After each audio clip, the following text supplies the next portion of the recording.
C'est News, il est 7h12, on va parler des retraites avec Emmanuel Grimaud, président de Maximis Retraite. Bonjour Emmanuel Grimaud et merci d'être avec nous ce matin sur le plateau de la matinale. Beaucoup de questions bien sûr à vous poser. Le projet de loi passe en Conseil des ministres aujourd'hui. Le gouvernement ne veut pas toucher aux 64 ans, ni aux 43 ans de cotisation pour le moment. Déjà, une question assez générale, cette retraite, faut la faire ou pas? On entendait à l'instant, il y a quelques minutes, Florian Tardif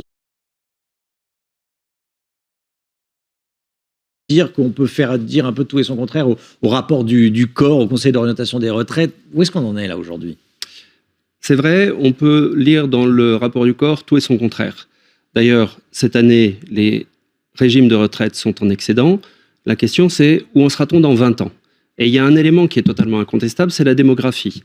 Le ratio des plus de 60 ans rapporté à la population active est de 1,2 actifs par retraité à terme. Si on passe à 65 ans, il sera de 1,8 par retraité. Il y en a un qui est soutenable, l'autre qui ne l'est pas. Donc, la réponse est claire, il faut faire quelque chose.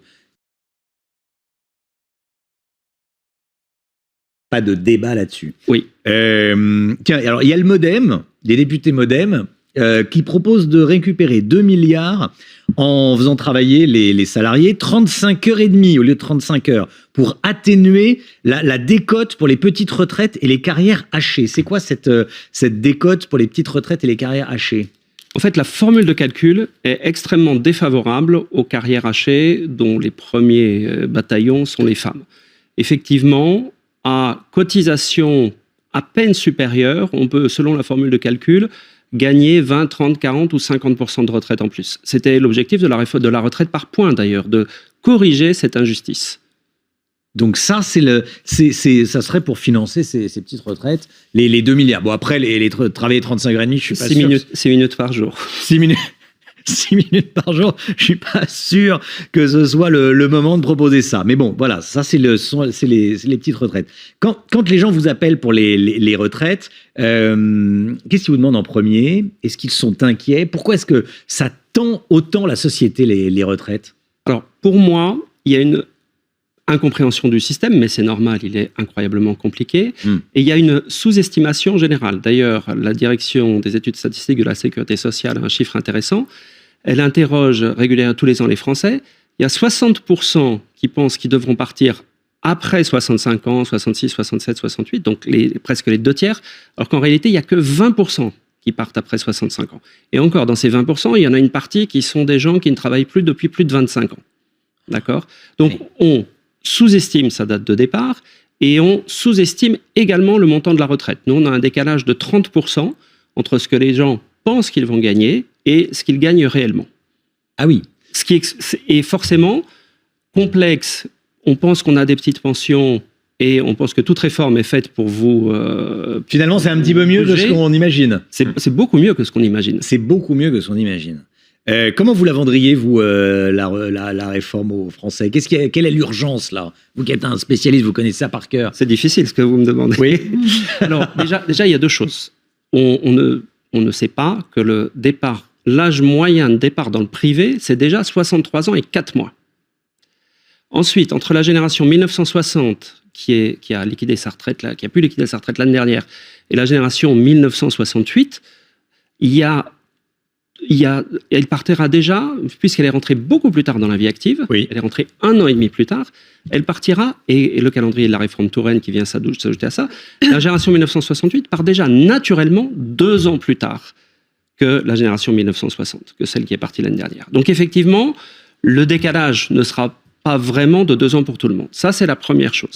La deuxième chose, et ce que personne n'avait dit en 2010 à l'époque de la réforme d'Éric Woerth, c'est que travailler plus longtemps, mécaniquement, ça augmente le montant des retraites.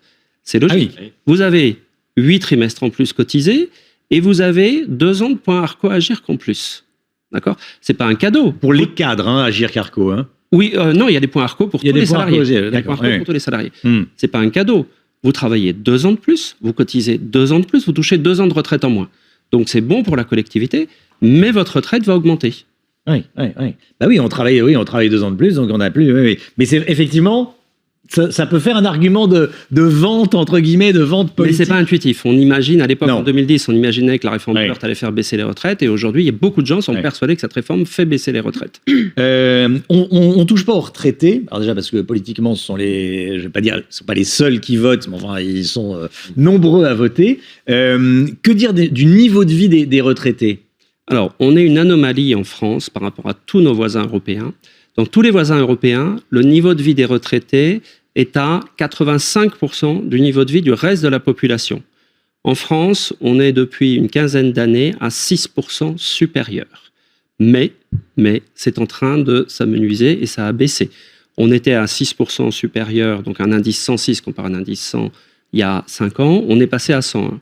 Pourquoi? Parce qu'il y a déjà des mesures qui ont été prises contre les retraités, qui ont impacté les retraités. Oui. Premièrement, la hausse de la CSG de 1,7 au début du quinquennat Macron, dont on a beaucoup entendu parler, ça tout le monde l'a vu. Et puis il y a quelque chose que pas grand monde n'a vu, mais c'est la désindexation. C'est le fait d'augmenter les retraites moins que l'inflation, qui a été beaucoup utilisé par les caisses complémentaires dans les 10 dernières années et un petit peu par la CNAV. Donc, in fine, les retraités ont quand même eu une diminution de leur niveau de vie depuis dans les 10 dernières années. Merci beaucoup Emmanuel Grimaud, merci d'être venu ce matin sur le plateau de la matinale. Il y a 1000 questions sur les retraites. C'est vrai que quand on parle des retraites, on a l'impression en fait quand on entend beaucoup de gens en ce moment qui a la vie les 20 ans, on va dire les 20 ans avant de travailler, qui sont de belles années, et la retraite. Et qu'au milieu, c'est l'horreur, qu'on est au fond de la mine, tous au fond de la mine. La retraite, ça représente quoi, tiens, dans les yeux des gens, enfin dans la vie des gens qui viennent vous voir, la retraite? La retraite, on a l'impression que c'est une vie forcément formidable. En fait, c'est surtout un saut dans l'inconnu. Et aujourd'hui, c'est vrai qu'il y a de moins en moins de personnes, ou sur les études qu'on fait, il y a 65% des personnes qui nous disent on veut soit une retraite progressive et soit un cumul emploi-retraite. Et très clairement, avec cet allongement de la durée d'activité dont on a parlé, la retraite progressive, donc je passe à temps partiel, je touche le 50% de mon salaire à mi-temps, plus 50% de ma retraite, par exemple, ça va être quelque chose qui va se développer de manière considérable. Le mix, parce que c'est bon pour les salariés, c'est bon pour les entreprises, et surtout, ça évite le chômage, et c'est bon pour le pays, donc. Merci beaucoup Emmanuel Grimaud. Vous reviendrez bien sûr, président de Maximis Retraite. Merci d'avoir été avec nous ce matin sur le plateau de la matinale. Il est 7h19, le point info, Chana Lousteau.